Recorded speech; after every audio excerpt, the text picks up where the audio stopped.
Salam. Selamat kembali ke Bitwise.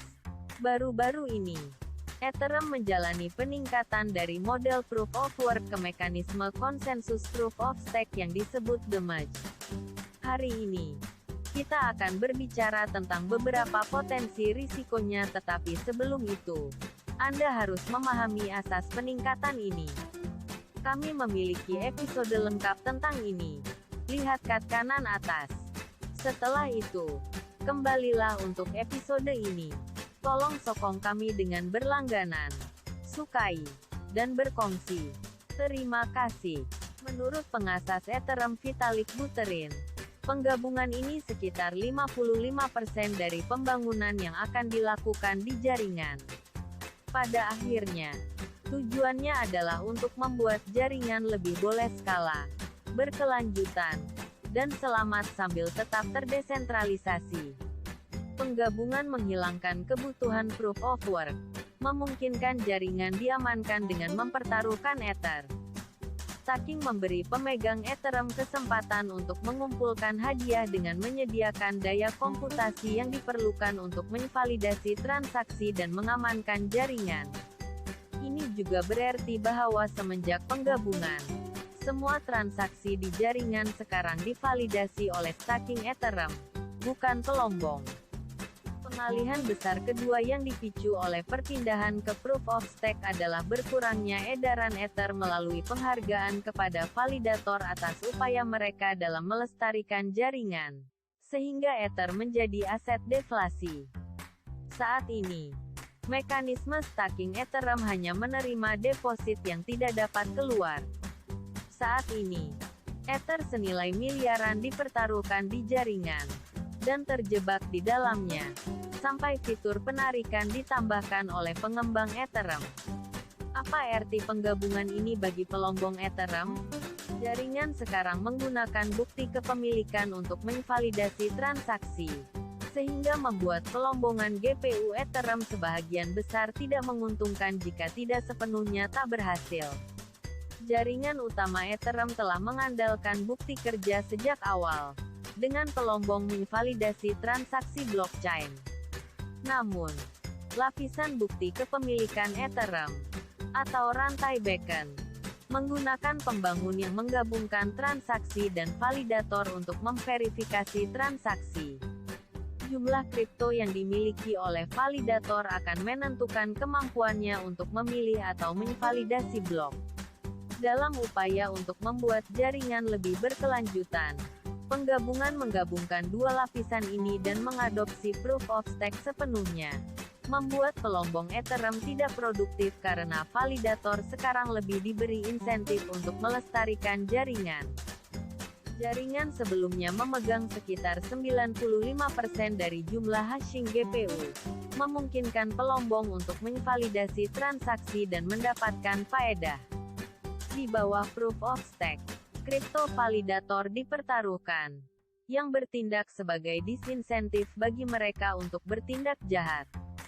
Setelah penggabungan, tingkat hash Ethereum juga turun menjadi sifar dan tetap di sana sejak itu. Umumnya, tingkat hash yang lebih rendah berarti bahwa jaringan menggunakan lebih sedikit daya komputasi untuk melombong dan memverifikasi transaksi di blockchain. Dalam kes Ethereum, penurunan tingkat hash terutama karena pelombong telah mematikan rig mereka atau beralih ke mata uang kripto berbasis bukti kerja lainnya yang lebih menguntungkan. Bagaimana mekanisme konsensus baru Ethereum bekerja? Sementara pelombong dalam sistem Proof of Work mempertaruhkan modal mereka dengan menginvestasikan elektrik untuk menvalidasi blok, validator dalam sistem Proof of Stake mempertaruhkan Ether mereka. Agar validator dapat aktif dan berjalan di jaringan, pertama mereka harus deposit 32 Ether ke dalam kontrak pintar. Dana dikunci dan validator siap untuk mulai mempertaruhkan Ether sebagai jaminan. Artinya dapat disitar jika validator bertindak jahat. Ada juga cara lain untuk mempertaruhkan Ether selain menjalankan node validator. Seseorang dapat ambil bahagian dalam staking melalui pertukaran terpusat, bergabung dengan staking pool atau mendelegasikan staking melalui penyedia layanan staking. Validator pada dasarnya bertanggung jawab untuk memeriksa validitas blok baru yang disebarkan di jaringan, serta membuat dan menyebarkan blok baru. Keuntungan dari sistem staking adalah setelah validator melakukan transaksi di blok, mereka memeriksa tanda tangan dari blok tersebut untuk memastikan keabsahannya. Jika itu adalah blok yang tulen, validator mengirimkan pengesahan atau undian untuk blok tertentu di seluruh jaringan. Di bawah Proof of Work, kesulitan pelombong menentukan ciptaan blok.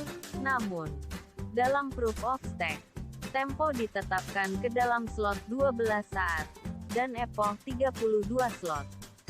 Validator dipilih secara rawak untuk berfungsi sebagai pengusul blok untuk setiap slot, di mana validator ini akan bertanggung jawab untuk membuat blok baru dan mengirimkannya ke node jaringan. Apa risiko dan kelemahan penggabungan Ethereum? Salah satu kekhawatiran utama tentang penggabungan adalah sentralisasi. Kekhawatiran potensial lainnya adalah risiko penipuan, karena umum mungkin tidak mengetahui cara kerja penggabungan. Kekurangan mendasar dalam penggabungan adalah kemungkinan akan meningkatkan konsentrasi daya di dalam jaringan. Semakin berharga posisi seorang staker, semakin mereka akan diberi imbalan untuk menvalidasi blok. Ini dapat mengarah pada situasi di mana sejumlah kecil individu atau kelompok kaya mengendalikan mayoritas stake dan memiliki pengaruh yang tidak proporsional atas jaringan. 5 organisasi besar mengendalikan 64% stake jaringan. Jika terjadi pertikaian yang kontroversial, organisasi ini dapat berkolusi untuk memilih rantai mana yang akan disokong, berpotensi menyensor transaksi atau membelanjakan dana ganda. Sudah, para kritik memperdebatkan apakah penggabungan adalah skema kaya semakin kaya, yang akan memperkuat kekuatan pemangku kepentingan saat ini. Karena mempertaruhkan akan diperlukan untuk mendapatkan bunga pada kepemilikan Ether seseorang. Mereka yang tidak mampu untuk mempertaruhkan mungkin akan dikecualikan dari pasaran. Hal ini dapat menyebabkan peningkatan sentralisasi karena hanya mereka yang memiliki uang dalam jumlah besar yang dapat ambil bahagian dalam staking. Ini juga tidak biasa bagi scammers untuk mengambil keuntungan dari transisi besar seperti the merge.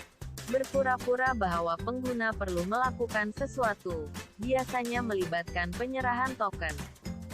Pembaruan dompet juga merupakan sumber penipuan yang potensial, karena pengguna mungkin tertipu untuk pembaharuan software berbahaya yang menyamar sebagai resmi.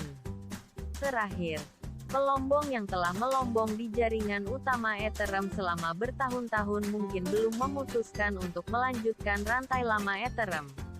Lagi pula, ramai pelombong kemungkinan besar telah mengeluarkan biaya elektrik dan perangkat keras yang besar dan mungkin merasa bahwa mereka memiliki lebih banyak keuntungan dengan tetap menggunakan mainnet yang terbukti. Ini dapat menyebabkan perpecahan di komunitas, dengan dua versi Ethereum yang bersaing berjalan secara bersamaan. Meskipun skenario ini tidak mungkin, masih ada kemungkinan yang harus diwaspadai oleh investor. Jadi apa yang Anda pikirkan? Sila komentar di bawah ini. Terima kasih telah